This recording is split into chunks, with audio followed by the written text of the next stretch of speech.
My wife froze when I showed up at the secret party she and her boss were having together. She said, "Honey, it's not what you think, we're just celebrating the company's success." I said, "Keep celebrating. You're single now and you'll be getting your divorce papers soon."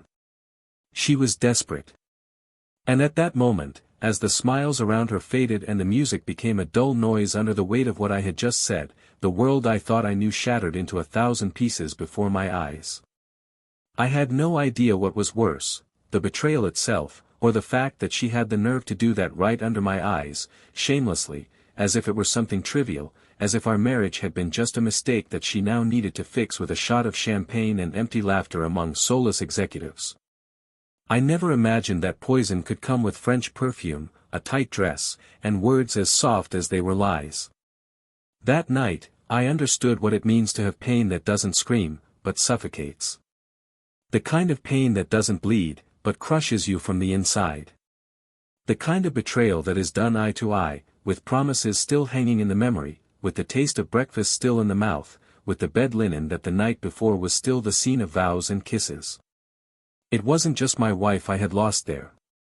It was the entire image of a life built together, brick by brick, over years that suddenly seemed to have been thrown in the trash.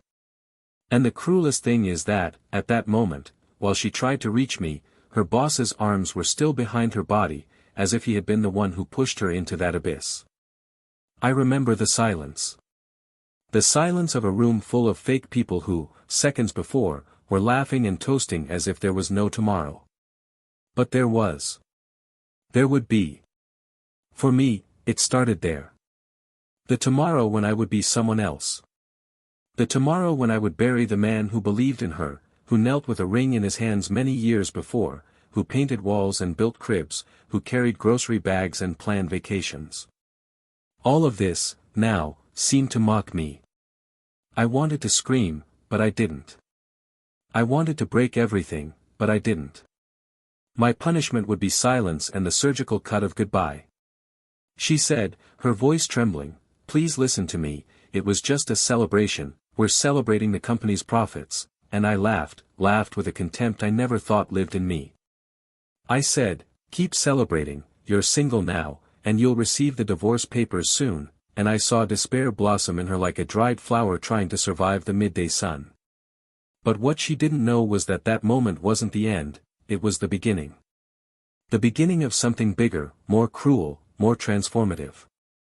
Fate has strange ways of giving back to the betrayed what was taken from them. Because on that day, when everything fell apart, something also woke up. Something that had been dormant inside me for years. A strength that only arises in a man who has been betrayed at the moment of greatest surrender. A silent, strategic fury. And the universe, that cruel judge who loves to teach with pain, placed in my hands a truth that would change everything. Months before that betrayal, I had created something.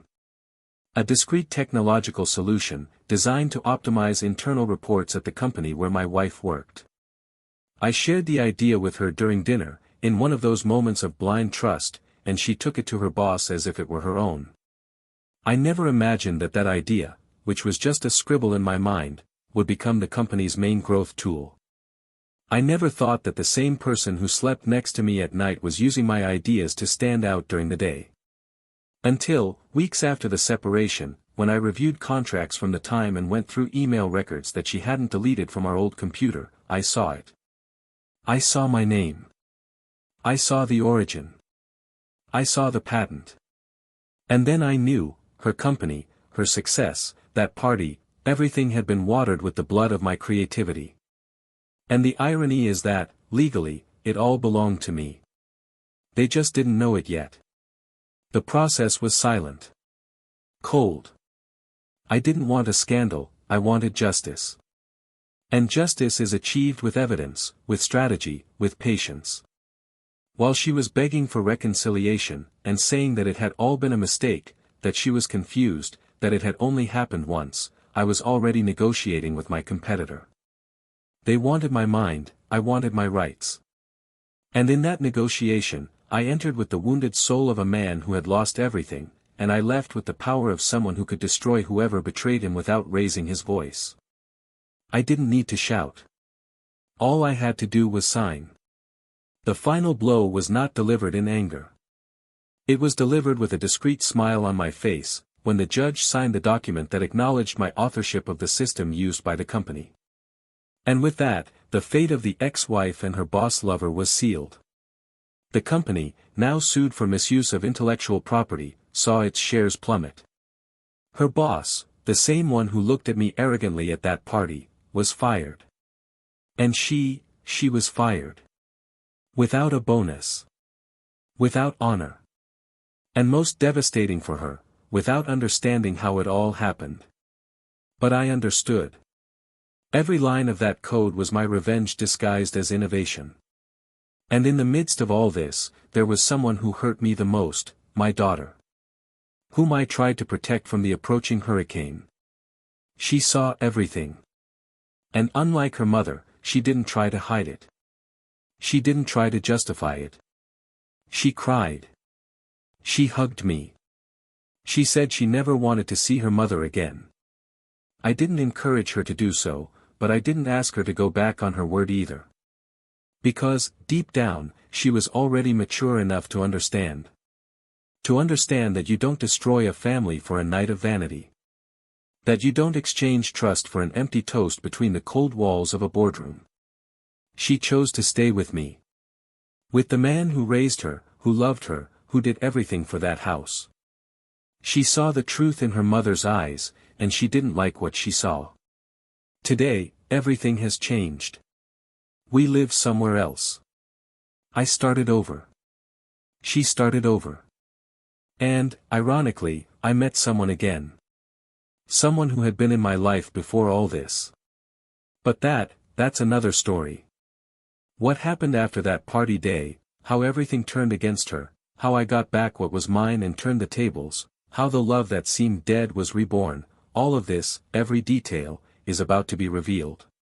But the most curious thing of all is that, to this day, she still sends me messages. Saying he misses me. Who regretted. That would do everything differently. But the one thing she didn't realize is that regret never comes before a mistake, and that love, when it dies betrayed, is not reborn, it transforms. And maybe, just maybe, if she had known what else was coming, she would never have accepted that invitation to that company party. Welcome to the channel. Here, we do not support, never, no kind of betrayal. The stories you will hear are fictional, but they reflect painful truths. The betrayal destroys homes, breaks trust and ruins lives. Our goal is to show, through drama, the real weight of choices and the scars they leave. Now take a deep breath. Get ready. Because what you're about to hear is shocking. Good story. They met on a normal autumn afternoon, at a corporate event where everything seemed to revolve around numbers and goals, but between one lecture and another, between averted glances and shy smiles, something began to blossom, and no one could have imagined how much it would change the course of their lives. His name was Daniel, a market strategist known for his surgical precision and his unshakable calm even in the face of chaos. Hers was Laura, a communications manager with a steady gaze and a restrained smile, the kind of woman who walked into a room and made everyone notice her presence, not because of her exuberance, but because of the silent strength she carried. They had different profiles, different stories, but something immediately united them, a taste for control, for attention to detail, for an almost obsessive commitment to what they set out to do. And that was exactly what made them meet, and recognize each other. Their relationship evolved as naturally as a river meets the sea. Together, the two built a bond that seemed impenetrable. Soon, they were sharing an apartment with sober and functional architecture, with carefully positioned plants, books lined up by theme, and a balcony that overlooked the city and the dreams they had yet to name. They got married in a discreet, elegant ceremony, without exaggeration, exactly as they were. The vows were exchanged with genuine tears in their eyes, and the promise of mutual loyalty seemed like something that could never be broken. The foundation of their marriage was solid, made of mutual respect, professional admiration, and a friendship that grew deeper over time. The two became that couple that everyone around them admired, for their harmony, their support, and the way they seemed to complement each other in everything. Daniel worked with data intelligence and was obsessed with precision. He was always staring at a screen, analyzing consumer behavior, comparing patterns, and making decisions that could change the course of major brands.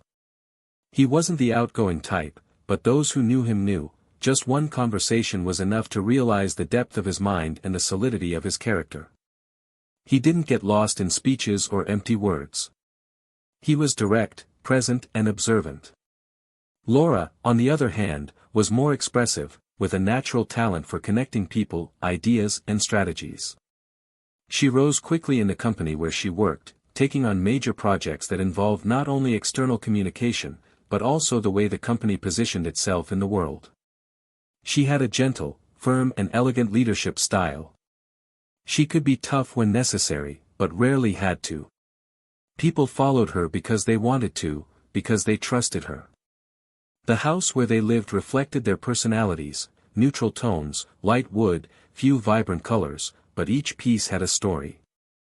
The furniture was custom-made, but there were paintings from travels, objects that carried memories and an environment that breathed stability.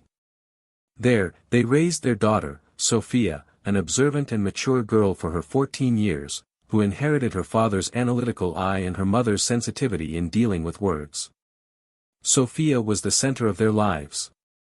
She grew up among organized dinners, conversations at the table, Sundays in the park, and a routine that, although busy, was surrounded by an invisible pact of care, protection, and love. There was laughter in the house, there was routine, there was work, but there was presence.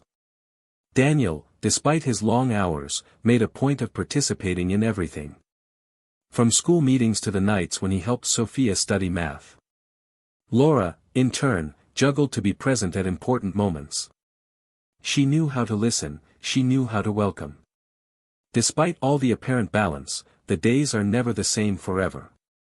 As time went by, Daniel began to take on new projects, which required more time and more concentration.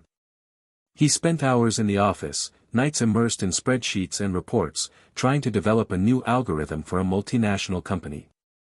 It wasn't out of vanity. It was out of responsibility, out of excellence.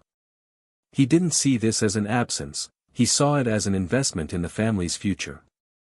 Laura, in turn, began to receive more invitations, more projects, more visibility within the company. She became a key figure in the relationship with strategic clients, and with that came trips, events, and new cycles of coexistence. The dynamics of the house changed. Sophia grew up, became more independent. And even though everyone still loved each other, the schedules no longer coincided as before, dinners became quicker, touches more automatic, kisses shorter. There was still love, but now there was also fatigue. Behind the scenes, small noises began to emerge. Nothing too alarming. Just the constant feeling that they were always missing each other. When one arrived, the other was already exhausted. When one wanted to talk, the other needed to solve an urgent problem. The messages became more practical, objective. The conversations, more punctual. But neither of them saw it as a crisis. It was just a phase, they thought. Every mature relationship goes through phases. And they were willing to go through it together. From time to time, Daniel planned short trips for the three of them, weekend getaways, trying to reconnect. Laura smiled, participated, but inside she began to feel something hard to name, a restlessness. A feeling that something inside her was dormant. Not for lack of love. Not for disrespect. It was as if, after years of living so aligned, she had lost control over herself. This restlessness grew subtly, silently, like a weed in a well-tended garden. She began to notice herself becoming more vain, more eager for praise, more interested in challenges that would put her in the spotlight. She didn't talk about this with Daniel. She thought it was unfair. He was a great husband. A great father. A man of integrity. But perhaps precisely because of this, because he was so stable, so constant, she felt that something was missing. As if the predictability of life had swallowed up the intense woman she once was. And so, she began to look for new ways to feel alive. She began to get more deeply involved in the company's side projects, in corporate events out of town, in meetings that went on until late. And even though she still slept next to her husband every night, her mind was already beginning to inhabit other spaces. There was still no mistake. But there was absence. There was still no betrayal. But there was distance. Daniel, for his part, remained completely dedicated. Even with the weight of work, he made sure to be present at important moments. I continued taking Sophia to activities, calling Laura at the end of the day, making her coffee on Saturday mornings. But he felt something had changed. Small absences of gaze. Little silences. Shorter answers. Something that wasn't said, but was felt. I tried not to give space to insecurity. I preferred to believe it was just time, just the natural wear and tear of routines. I didn't want to imagine anything else. I trusted her. More than anyone in the world. And he still loved her with the same intensity as before. And when he looked at her, even on the days when they barely spoke, he still saw in her the woman he had fallen in love with. That's why he never considered being suspicious. He never thought to look for clues. You never asked too many questions. Sophia, at 14 years old, understood more than her parents imagined. I felt my mother's mood swings, my father's silences. But she was smart enough not to meddle. He kept everything to himself. I watched. I analyzed. It grew between the cracks of this silent relationship. She still loved them both deeply, but there was a new discomfort in her, the fear that something was about to happen. I didn't know what, but I felt it in the air. And this feeling began to accompany her even in the simplest moments, like Sunday lunches or movie nights on the sofa. It was as if time was preparing the ground for something. Something she couldn't have foreseen. And while the city continued its hurried pace, companies grew, contracts were signed, events multiplied and life followed its normal course. Inside that house with light walls and well-positioned furniture, a couple who once believed themselves to be unshakable walked slowly towards a turning point. Neither of them knew. Neither of them planned. But each choice, each absence, each small silence was a domino being positioned. And when the first one fell, there would be no going back. Now, what Daniel hasn't figured out yet. The thing is, the castle where he always believed he lived may have been built on sand. Laura started leaving work later with a frequency that Daniel could no longer ignore, even though he tried. In the early days, he struggled to believe in the busy schedule, the last-minute demands, the unexpected events, the demanding clients. Over time, it became easier to accept the tiredness, the vague answer, the ready excuse, than to face what was beginning to blow in his ears like a cold draft in the night. The void began to grow between the two, not like an abrupt rupture, but like a subtle crack in the middle of a seemingly firm structure. They started sleeping at different times, eating at different times, smiling less often. Even so, he continued to see her as the woman of his life, as someone who was perhaps just going through a difficult time. There has never been, until now, a concrete reason to suspect. Her absence was not total. She still said she loved him. I still sat next to him on the couch every now and then, still left notes around the house. But there was an air of obligation in the gestures that had previously been spontaneous. A distance in the eyes that he could no longer touch. From the outside, Laura was starting to look like a different person. She took better care of her appearance, bought new clothes more often, changed her perfume, and started putting on makeup for work with a care that Daniel hadn't seen since the first years of their marriage. She said she was just trying to reconnect with her self-esteem, that she wanted to feel good about herself, that she had neglected herself for a long time. And he, wanting to support, accepted, praised, encouraged. Not out of distrust, but out of love. And because he trusted, he didn't see that behind that transformation there was more than an attempt at personal reunion. There was a desperate need to please another's gaze. The other man was there, at the company. An older, charismatic, confident man, with a discreet power and an aura of influence that many wanted to achieve. He was the new CEO, a name that quickly spread through the halls due to his bold decisions, his firm stance and his subtle way of manipulating the environment. He noticed Laura in the first quarter.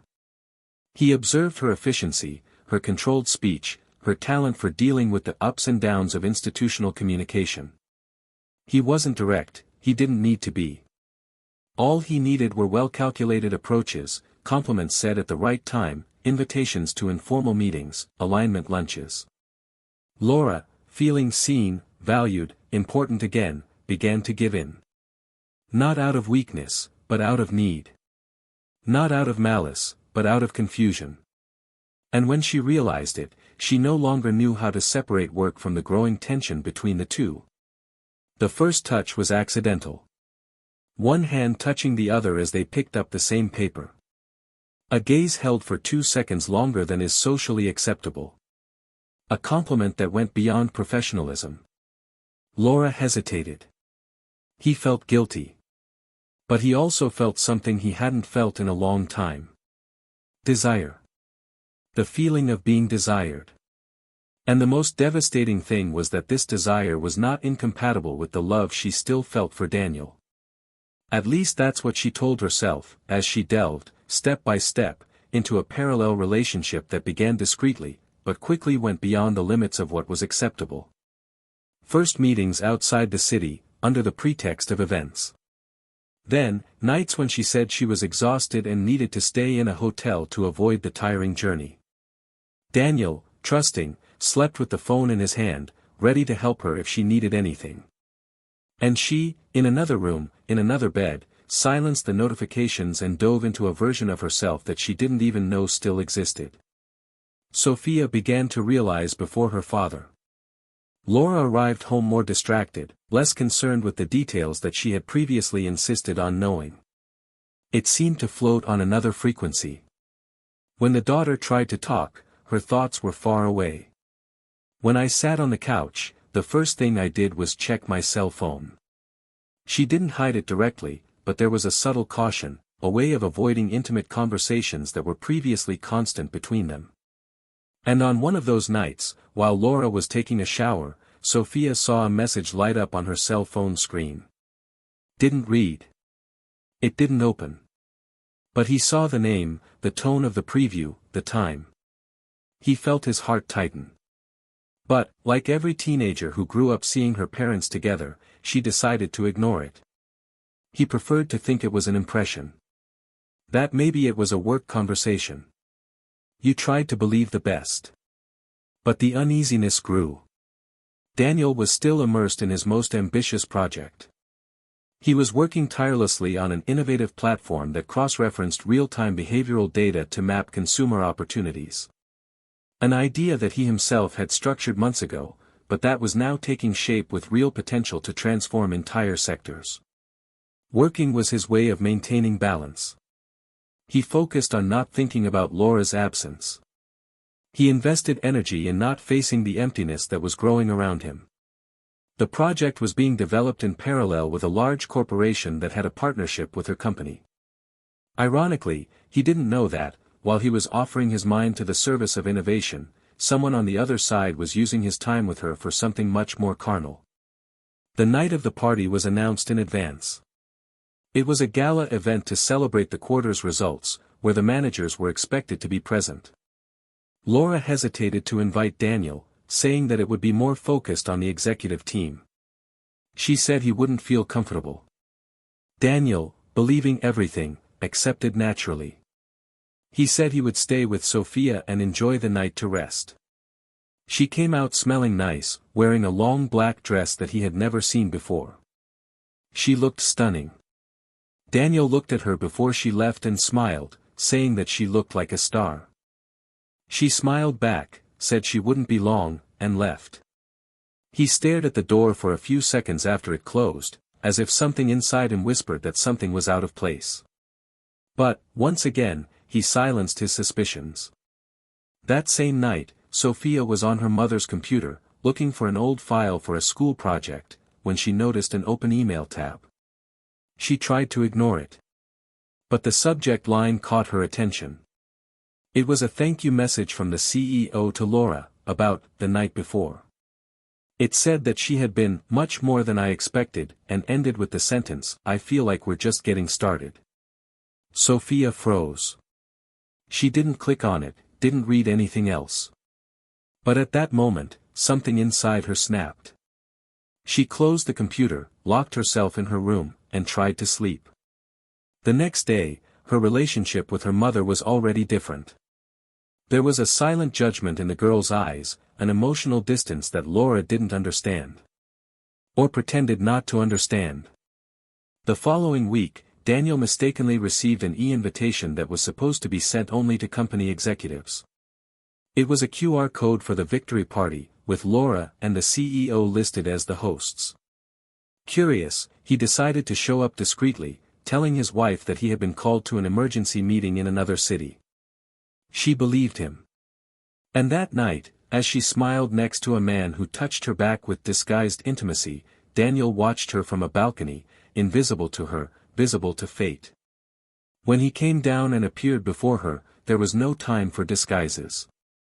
Laura froze. She tried to smile. She tried to speak. But he was faster.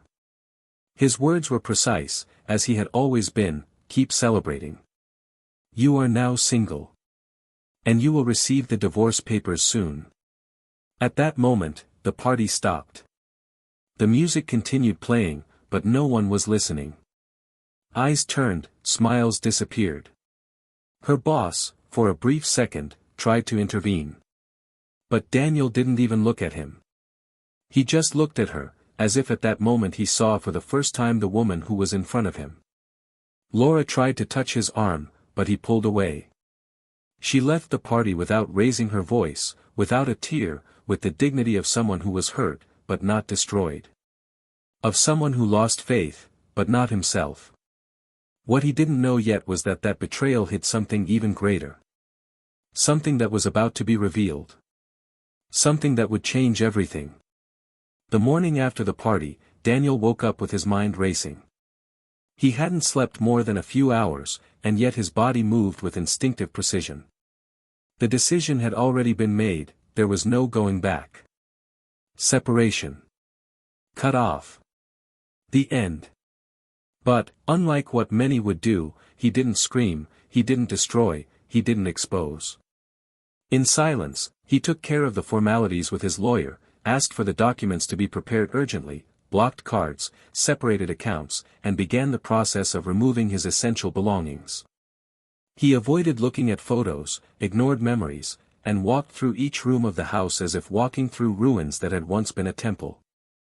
Sophia, strangely quiet, just watched. Ever since she had found out about her mother's betrayal, her gaze had hardened. When he called her for a serious talk, she already knew. She said she didn't want to live there anymore. That she wanted to go with him. Daniel swallowed the lump in his throat and just nodded. There was no more room for long explanations. The truth spoke too loudly on its own. 2 days later, Laura arrived home and found silence. She called for Daniel. No one answered. She went into the bedroom and saw that half of the closet had been emptied. The bed, still made, had an envelope on the pillow, divorce papers. Her legs felt weak. She sat up. She read each line as if she were reading a death sentence. She cried. She called. She sent messages. All of them were ignored. She suffered in silence for a few days, until, overcome by despair, she showed up at Daniel's office door. He greeted her with the same firm look he had on the night of the party. He said there was nothing more to talk about. She should move on with her life. He would move on with his. She insisted. She said it wasn't what it seemed, that there were feelings involved, that it was a mistake. Daniel simply replied, "It was your mistake, the consequences are mine, and you no longer have a place here." She left devastated. But then something began to worry him. During the separation process, a detail in the platform development contract caught his attention. Internal documents, sent by the legal department of the partner corporation, contained records of changes to the system that he had not made. Functions implemented that did not correspond to what he had presented. Names of collaborators added without his authorization. He began to search. With each click, he felt more uncomfortable. Until he found it. Source code files for the platform were being attributed to another name. It was not the CEO's. It was Laura's. She had registered some of the ideas as hers. What's more, Daniel's name did not even appear in the official records sent to the group's international headquarters. He froze. For a moment, he thought he was seeing things wrong. He reread them. He checked. He looked for the first versions, the first emails. Everything proved that the original concept was his. He had created that system from scratch, still on his personal notebook, months before the company had any contact with the project. And now, the woman he loved, the same woman who shared his life for years, was listed as the co-lead author of the patent. He contacted a lawyer specializing in intellectual property. He gathered evidence. Attachments. Screenshots. Dates. Reports. Images of the original files. The opinion came in a few days. He had a solid case. Strong. Clear. Laura had fraudulently appropriated an idea that was not hers, with the connivance of the CEO himself, her lover, who probably used his influence to shield the process within the company. The emotional betrayal, painful in itself, was now amplified by something even more devastating: professional betrayal. Theft. Appropriation of merit. It felt like she was living a meticulously orchestrated nightmare. As if the moments when she said she was proud of him, admired for his genius, had been just part of a plan disguised as affection. The revolt took hold. But Daniel was not yet a man of scandals. He was strategic. Intelligent. He knew he would only have one chance to expose everything without falling into traps. He knew that the ego of those two was his main weapon. He acted calmly. He contacted the executive board of the international corporation directly. He sent the documents. The records. The timeline. He requested a formal investigation. Everything was done in a technical, polite, but precise manner. The effects began to appear within a few weeks. The CEO was suspended for investigation. Laura was placed on leave. The internal press began to speculate. Rumors circulated. But no one yet knew what was really going on. Until an unexpected invitation came to Daniel, a meeting with the Innovation Committee at the headquarters, outside the country. The reason, to discuss the true authorship of the project. He traveled. He personally presented his defense. He showed the original files, the proof that he had conceived the platform from the beginning. He demonstrated how, at a certain point, the project was extracted from his personal computer and replicated without authorization. He revealed the connection between Laura and the CEO, attaching evidence extracted from emails, internal records, and unauthorized file exchanges. In the end, the committee fell silent. Only one of the directors looked Daniel in the eye and said, "You not only saved your integrity but protected us from an even bigger scandal. You can go back. We will take care of the rest." When he returned, he learned that Laura had been fired. Not just away. I was out of the sector. Outside the company. And the CEO, previously so untouchable, was now legally liable for collusion, document fraud and breach of contract. The company was forced to pay Daniel millions in compensation and recognize him as the sole creator of the technology, guaranteeing him a majority share in the profits and exclusive exploitation rights. The victory was concrete. But bitter. Because none of that could erase what he felt when he discovered that the woman he trusted most, the one with whom he shared his dreams, had been capable of not only betraying him emotionally, but of stealing his most valuable creation. Laura tried to get closer. She sent letters and emails. She said she didn't know the project was so important to him. That she was influenced. That the relationship with the CEO had started after she felt neglected. That she never thought it would get that big. Upon hearing this, Daniel simply replied, "You didn't just steal a code. You stole the last part of me that still gave you the benefit of the doubt. And now, it's over." Sophia, upon hearing everything, looked at her father with tears in her eyes. She said that despite everything, she was relieved to finally see the truth emerge. That she would rather live with him, even in a smaller apartment, with less luxury, than continue under the same roof as someone capable of destroying the person she loved most. Daniel hugged her. There, in that silent embrace, he understood that, even though he had lost his footing, he still had his roots. And that was enough to start over. The case became news in the corporate sector. Daniel was sought out by investors, rival companies, and the press. He became a point of reference. And, unlike Laura, he didn't have to manipulate anyone to get there. All he did was protect his dignity. And when she tried to contact him again, for the last time, what she received was silence. Because some answers can't be given with words. The most curious thing, however, was yet to come. Because when revisiting his old files, when organizing his material to create a new company, Daniel found something that not even he remembered, an experimental module that had never been implemented, but which contained a unique competitive advantage. And he discovered that someone, long before the party, already knew about the existence of that code. Someone who wasn't Laura. The weeks that followed were silent but intense. Daniel settled into a new apartment with Sophia, in a more remote neighborhood, where the routine was different and the faces were anonymous. The space was smaller, without the sophisticated finishes of the old house, but with a peace that he didn't know he craved so much. Sophia set up her room with her father's help, choosing every detail, every color, as if she were starting over not only with the decor, but also with her relationship with life itself.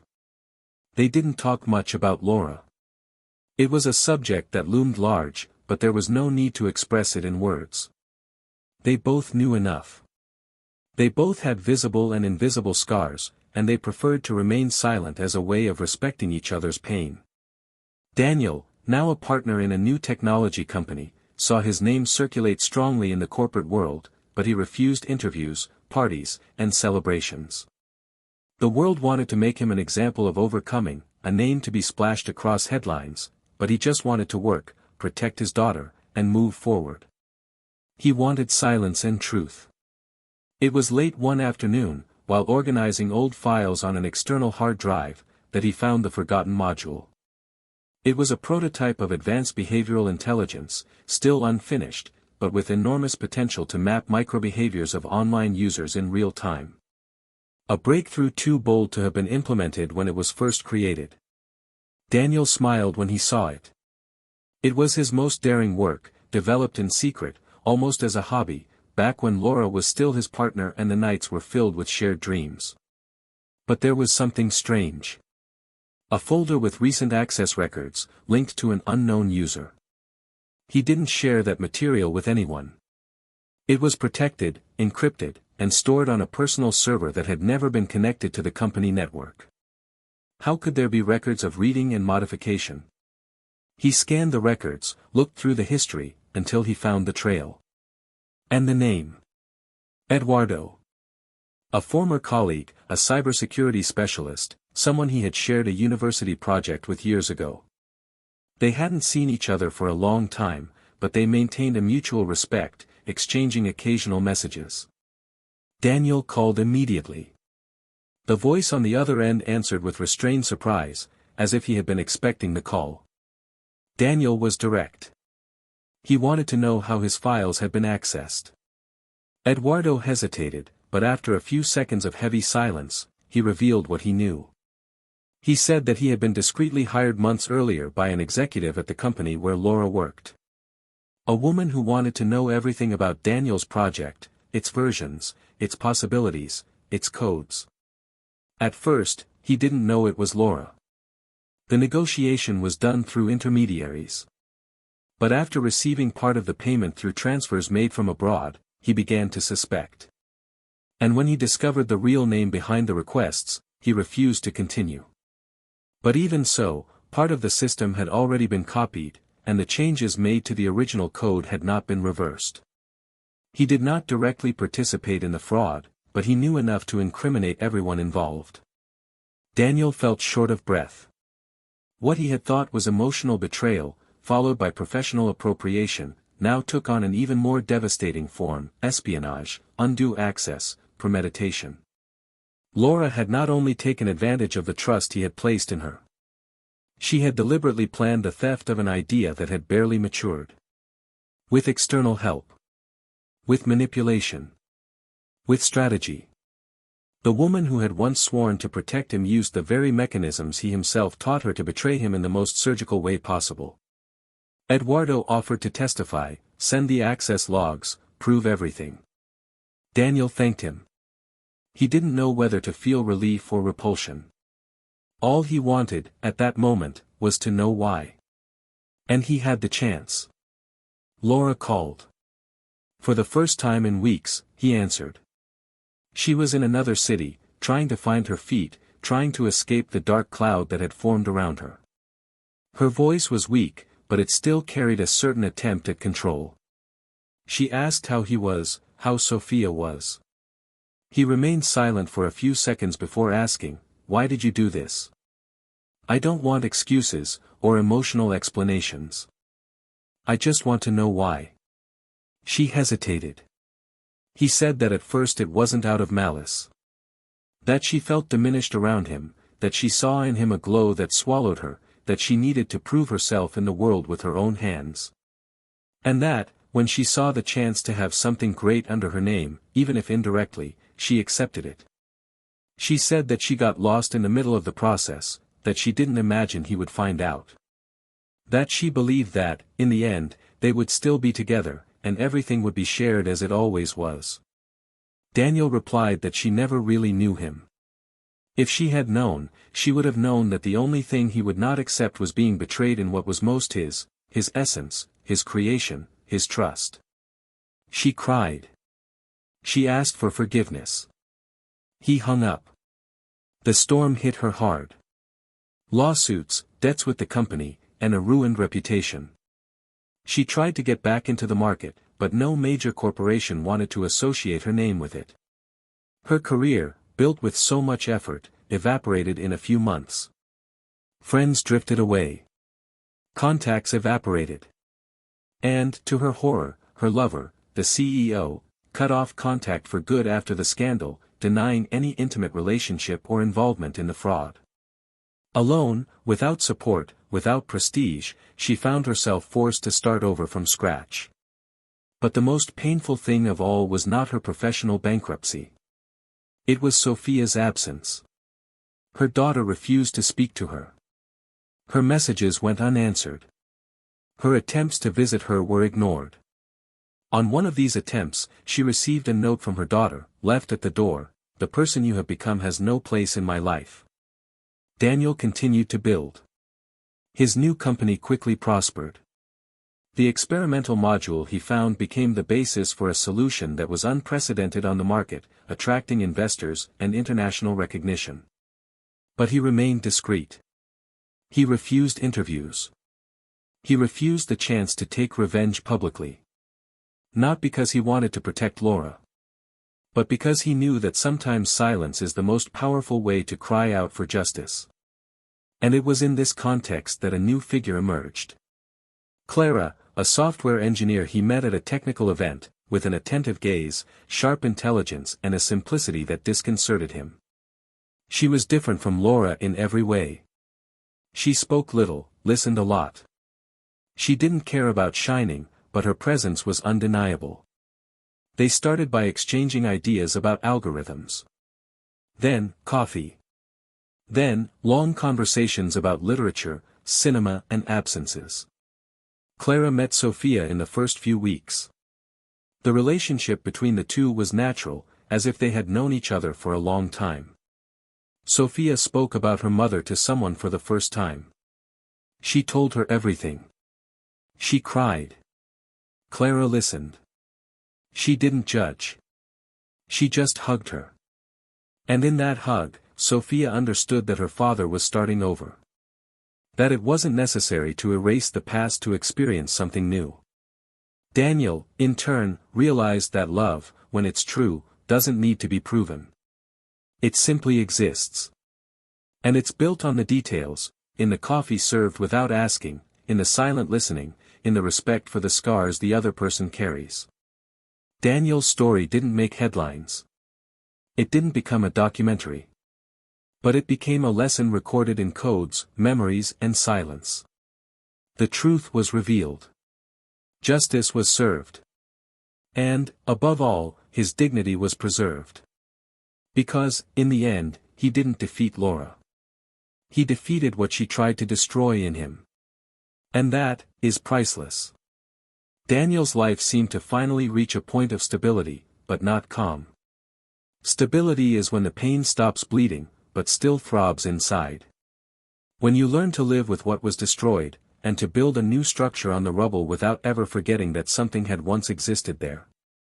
He kept his focus on business, held regular meetings with his team, developed improvements for the module that was now the heart of the new company, and avoided getting lost in memories. Sophia maintained a disciplined routine between studying and spending the weekends with her father, demonstrating a maturity above average for her age. Clara stayed by their side, with a presence that didn't demand space, but conquered emotional ground discreetly and constantly. And yet, even with everything seemingly well placed, there was a shadow that Daniel still couldn't completely dispel. It wasn't guilt. It was something else. An internal dilemma, a kind of silent discomfort that grew as he realized the scale of everything that had been lost, and what had been gained. The legal proceedings against Laura were continuing, now at a stage where the consequences were beginning to appear in concrete terms. The ex-wife, after appealing countless times, lost the final instance of the case and had to face the established penalties, partial restitution of the profits obtained from the fraud, payment of legal fees, and the obligation to formally retract before the executive board that she had deceived. It was not just a legal defeat. It was the complete dismantling of her credibility. Daniel learned from third parties that she had moved to a smaller city, where she lived discreetly and with financial difficulties, trying to rebuild her life with temporary jobs and a shattered reputation. He felt no pleasure in this. No relief. Just a kind of cold and contemplative sadness, like someone watching the ruin of a story that was once theirs too. Justice had been served, but the feeling of loss was irreversible. There were no trophies in that ending. Only the weight of a truth that was difficult to bear. One afternoon, Clara found Daniel sitting on the terrace of the building, staring at the horizon with an absent expression. She didn't say anything right away. She just sat next to him and waited. It took him a few minutes, but he finally spoke about something he hadn't even verbalized to himself. Was this always the price of justice? Loneliness, exposed wounds, ruined lives, tainted memories. He didn't doubt the decision he made, he didn't regret the actions he had executed with precision, but he began to wonder if, at some point along the way, it would have been possible to resolve it differently. Not to spare her, but to spare himself. To not have to live with that weight, with that past that was now an indelible part of who he was. Clara listened in silence, held his hand firmly and said that only those who have something to protect can carry that kind of weight. Those who have values. Those who have a backbone. That the burden was a silent medal for those who decided not to be like those who hurt them. In this reconstruction process, invitations to events, tributes and proposals for partnerships with institutions that wanted to associate their brands with Daniel's image emerged. He turned down almost everyone.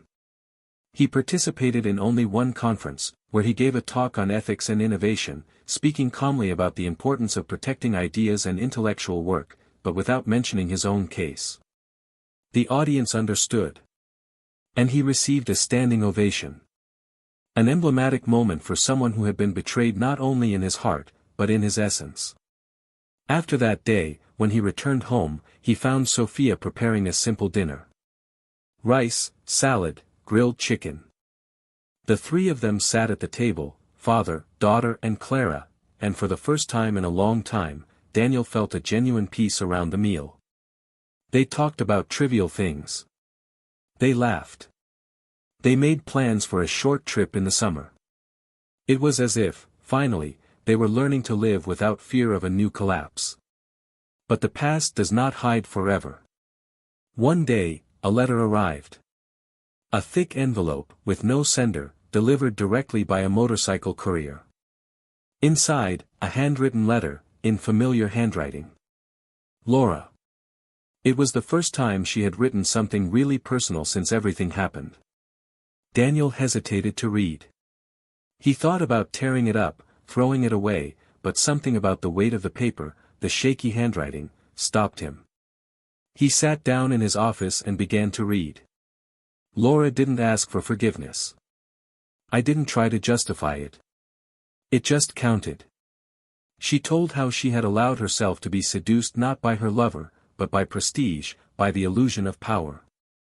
How I had believed I could have it all, love, success, recognition. How the fear of living in the shadow of someone as brilliant as him made her make decisions in a chain, each one worse than the last. She said that she knew she no longer deserved any space in his or her daughter's life, but that she needed to tell her version, not to change anything, but to, perhaps, free herself from the silence that was eating away at her. Daniel finished reading with his eyes fixed on the paper. There was no anger. No pity. Just a strange feeling that everything was now where it should be. He put the letter away in a drawer, taking his time, and went back to the living room. Sophia was watching a movie with Clara. He sat down next to them, took his daughter's hand, and she smiled back with sweetness and maturity. And there, he understood that the true beginning was not in erasing the past, but in knowing that, despite it, there was a future. That despite what had been done to him, he could still love, trust, teach and build something pure. And it was precisely at that point, when it seemed that everything had been restored, that an unusual invitation arrived by email. It was from a European university specializing in technology and human behavior. They had read Daniel's white paper on digital integrity and were offering him a one-year visiting researcher position. It wasn't just a title. It was a real opportunity to contribute to significant advances and expand his own horizons. Daniel was torn. Accepting meant temporarily distancing himself from Sophia. Although Clara could keep up, his daughter's routine was already established, her studies, her friends. Such a sudden change could shake up the stability they had achieved so much. But refusing would perhaps mean giving up something that could, for the first time, be his alone, without interference, without betrayal, without ghosts. He spent nights reflecting. He talked to Clara, who immediately supported him, saying that they would be with him, wherever he went. He talked to Sophia, who, to his surprise, also encouraged him. She said that he deserved to experience something that would make him grow again, that he didn't need to be annulled for fear of repeating mistakes that weren't even his. And that she would see him on vacation, that the internet existed, that love is not a physical presence, but a constant choice. His daughter's maturity moved him irreversibly. And at that moment, he knew that whatever he chose, he had already overcome what mattered most. There was no more fear. There were no more shadows guiding his decisions. Only the clarity of someone who survived the worst and still chose to remain whole. The dilemma was real. But the time for decisions has come. And what Daniel would do next would change not only his trajectory, but also what remained of the consequences of that betrayal that, years ago, seemed to have destroyed everything. Because behind the choices he still had to make was a truth that no one had said out loud: sometimes forgiveness is not a gift to the other person, but the silent permission to move on in peace. And maybe, just maybe, that would be the greatest victory of all. On the morning he was supposed to give his final answer to the university, Daniel woke up before sunrise. It wasn't anxiety that woke him up, but a raw feeling of being on the threshold of something irreversible. He walked through the house in silence, passing through the still dark rooms, breathing heavily like someone who feels time slipping through his fingers. He stopped on the porch, watching the city slowly awaken, just like him. He was about to accept an invitation that was, at the same time, a dream and a goodbye. Not only because of the geographical distance, but because of the life he knew he would leave behind, even if only partially. Sophia was still asleep. Clara had traveled the day before for a professional event, and he was alone with his own thoughts, which, for a man like Daniel, was a minefield. He picked up the phone, wrote the acceptance response to the dean in charge, but didn't send it. He stared at the screen for long minutes, with his finger hovering over the button. Something still held him there. Late in the afternoon, he decided to go for a walk. He wasn't wearing headphones, he didn't carry any music with him. He wanted to hear his own footsteps, the sound of the wind, the rustling of the trees. As he passed a square, he saw a group of children playing ball and stopped to watch. He didn't know why, but he stayed there for several minutes, as if that small childish chaos had the power to reorganize something inside him. On one of the side benches, a woman was reading a book and, when she noticed his gaze fixed on the children, she smiled. It was a simple smile, almost automatic, but it awakened something in Daniel that he hadn't expected. A glimpse of the past, of when things were lighter, more spontaneous, before the traps and strategies. He returned the smile with a subtle nod and went on his way. When he returned home, Sophia was on the couch, reading.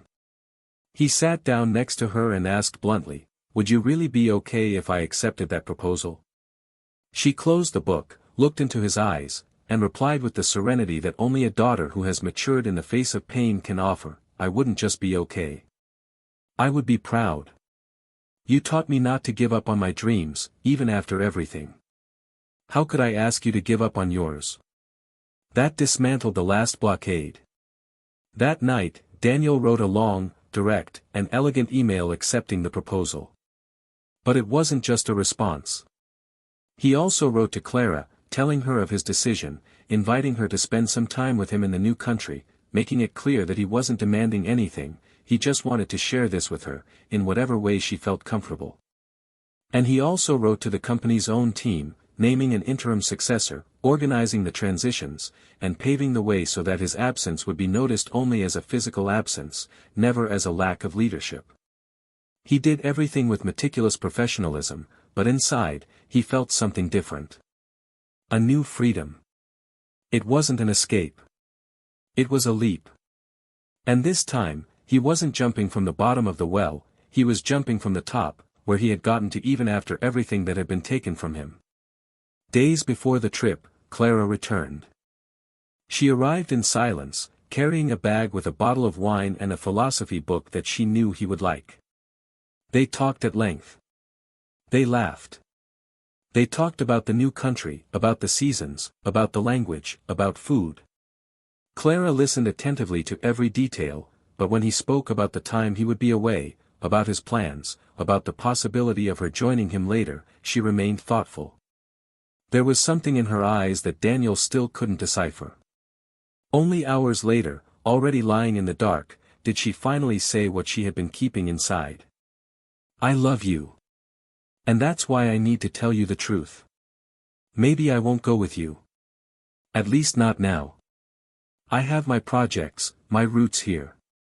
And, more than that, I feel that you need to live this for yourself. Without burdening anyone. Without fear of hurting. You need it light. Free. Yours." Daniel remained silent, not because he disagreed, but because he understood. Clara was like that. She would never ask him to stay. And maybe that's why he wanted her to go so much. But he would respect that. And with a kiss that was more than a goodbye, it was a promise suspended in time, they sealed that silent pact. The day of departure arrived. Sophia took him to the airport. They were calm. The hugs were long, but not sad. It was as if, there, father and daughter sealed the beginning of a new stage, aware that no ocean would be greater than the bond that united them. And before he boarded, Sophia gave him a small letter. "Read it when you're on the plane," she said. Daniel put it in the inside pocket of his jacket and followed. In the seat, with his seatbelt already fastened and the noise of the engine filling the air, he opened the envelope. The handwriting was delicate, firm. She wrote, "Dad, when everything happened, I thought my life had turned upside down. That I would never trust anyone again. But seeing you standing tall, building everything again, showed me what strength is. It showed me that it's not what they take from us that defines who we are, but what we choose to do with what's left. You are my example. And now it's your turn to fly." The words danced before his eyes as if they were music. There were no tears, but there was emotion. There was no pain, but there was longing. And for the first time, he felt that the past was finally in its rightful place, behind him. The following months were intense. The routine in the new country required concentration, energy, and adaptation. Daniel immersed himself in projects, research, and debates. Contact with brilliant minds from different nationalities challenged and renewed him. He began teaching, something he had never done before, and was surprised to see how much he enjoyed sharing what he knew. He became a mentor to young talents, a research advisor, and a reference for those who were just starting out. And between classes, he found time to walk around the city, observe the faces, the landscapes, and the smells. It wasn't exile. It was a rebirth. The calls with Sophia became sacred. They made videos every week, they talked about everything. Clara, even from a distance, was still present. They wrote to each other frequently, sent photos, exchanged ideas, and kept alive a connection that didn't depend on location. She hadn't promised anything, but she had said, "One day, maybe, we'll meet again. When our times coincide." And Daniel accepted this calmly. He had learned, the hard way, that love is not about control, it is not about possession. It is about free and constant choice. And that when there is truth, it survives even silence.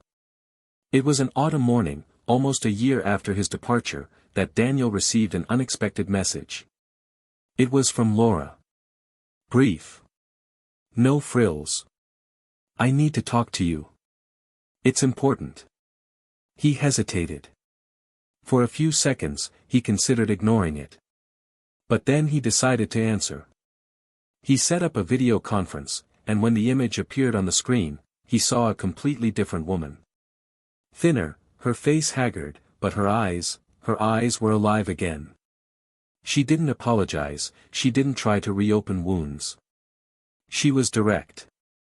She said she had started working as a volunteer at an NGO that helped women in vulnerable situations, and that, by dealing with so many real stories of abandonment, violence, and pain, she began to see her own story in a new light.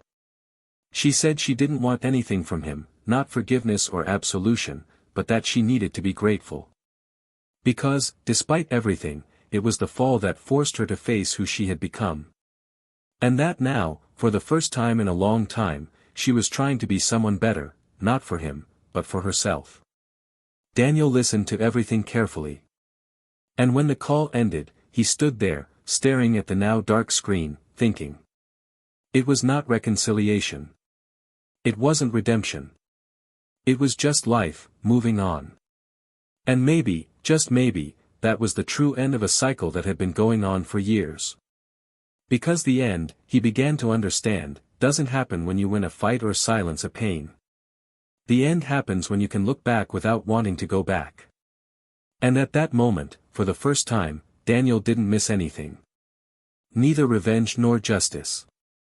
Not even answers. Everything was where it was supposed to be. Including him. And now, all that was left was to just follow. And love. No fear. No ghosts. Because the love that is born after the fall has deeper roots. And no more proof is needed. Just by presence. Winter arrived gently in the country where Daniel had settled, without heavy snow, but with enough to transform the streets into something nostalgic and reflective. It was almost a year since he had embarked on this new journey, and everything around him seemed to confirm that his life was in another stage, another time. People knew him for who he was there, a respected researcher, an admired mentor, a man of admirable ethics, but no one knew the complexity of the road he had walked to get to that point. The pain had become memory, and memory, in turn, was transformed into learning. But what he didn't expect, that late afternoon when he was returning from university, was to find Clara sitting on the bench in front of the building where he lived. Without warning, without a prior message, just her, there, with the calm expression of someone who had finally aligned her own times. She stood up with a restrained smile and, before he could even say anything, she hugged him with silent intensity. There was no need for questions or explanations. They simply walked together to the apartment, where the wine he had been keeping finally found a reason to be opened. They talked about everything, about nothing, about the time that had passed and the time that was yet to come. Clara explained that she had finished a project that had been holding her back and felt that she could no longer postpone what she wanted to live. She said that she had never been in a hurry, but that she was also not willing to lose what made sense. And that night, Daniel understood that true love is the kind that does not demand urgency, but knows how to recognize the right moment. From that moment on, they did not need grandiose plans.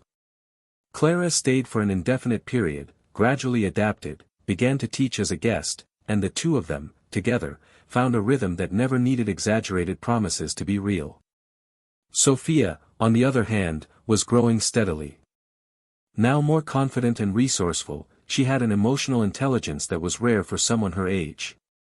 She chose psychology as her path, and in her final project, she decided to study the consequences of emotional abandonment in homes with marital infidelity.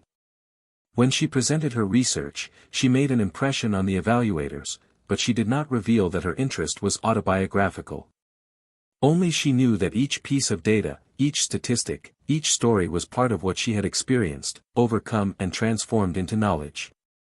During one of her presentations, Clara was in the audience, moved, discreetly holding Daniel's hand, as if she knew what that young woman carried behind the strength she displayed.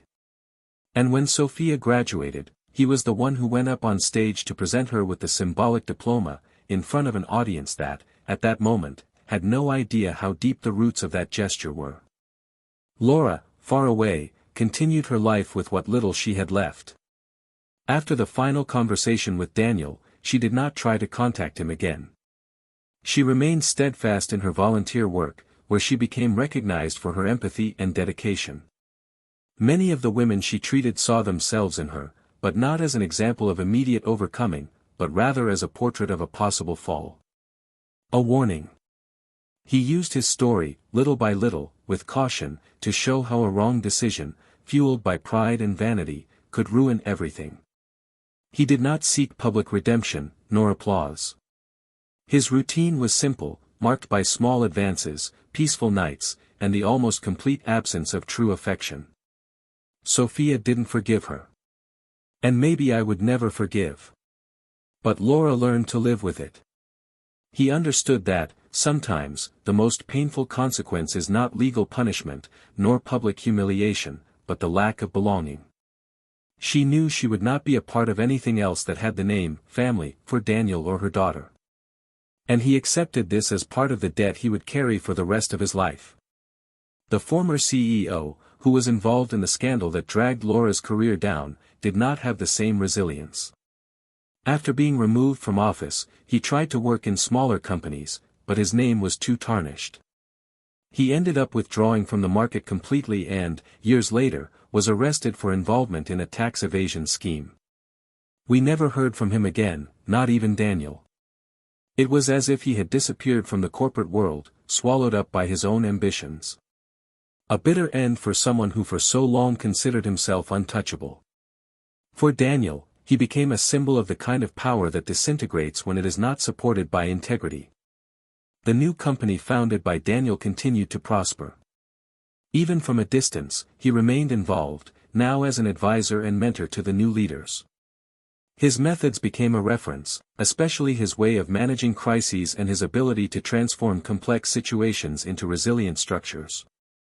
He received awards and honors, but he always refused the spotlight. He preferred the role of someone who observes, guides, and builds in silence. Clara, who now lived with him permanently, also became his professional partner. Together, they developed an educational initiative focused on ethics in technology, offering scholarships to young people from developing countries, something that filled both of them with a quiet pride that did not need to be displayed. One late afternoon, while they were walking by a lake, Clara mentioned that she was thinking about writing a book based on his life story. Daniel smiled, suspicious. He said that the last thing he wanted was to turn his pain into content. But she explained that it wasn't about pain, but about how a man can be destroyed inside and still choose not to destroy the other. How reconstruction can be done with elegance, without a thirst for revenge. How love, when well cultivated, can flourish even in wounded soil. Daniel listened, reflected and, for the first time, said that perhaps it was time to tell this story. Not for himself, but for whoever, one day, needs to know that it is possible to survive, and more than that, it is possible to live well after ruin. And so the story reached the point where everything finally made sense. Each character followed a path consistent with the choices they made. No one came out unscathed, no one came out without marks, but everyone found, in their own way, a way to move on. The past has not been erased, but it is no longer a prison. And the truth, finally, shone not as a spectacle of justice, but as a steady light on the path of those who chose integrity, even when everything pushed them to the opposite. Now, we want to hear from you. What did you think of this story? What was the most impactful part for you? Would you have made the same decisions as Daniel? Leave your comment, your opinion is very important to us. And if you haven't subscribed yet, take the opportunity to subscribe to the channel now and activate notifications so you don't miss any stories like this. Always remember that this channel does not support, in any way, any type of betrayal. The stories told here are intended to show the devastating consequences that wrong decisions can cause. Thank you for listening so far. Until the next story.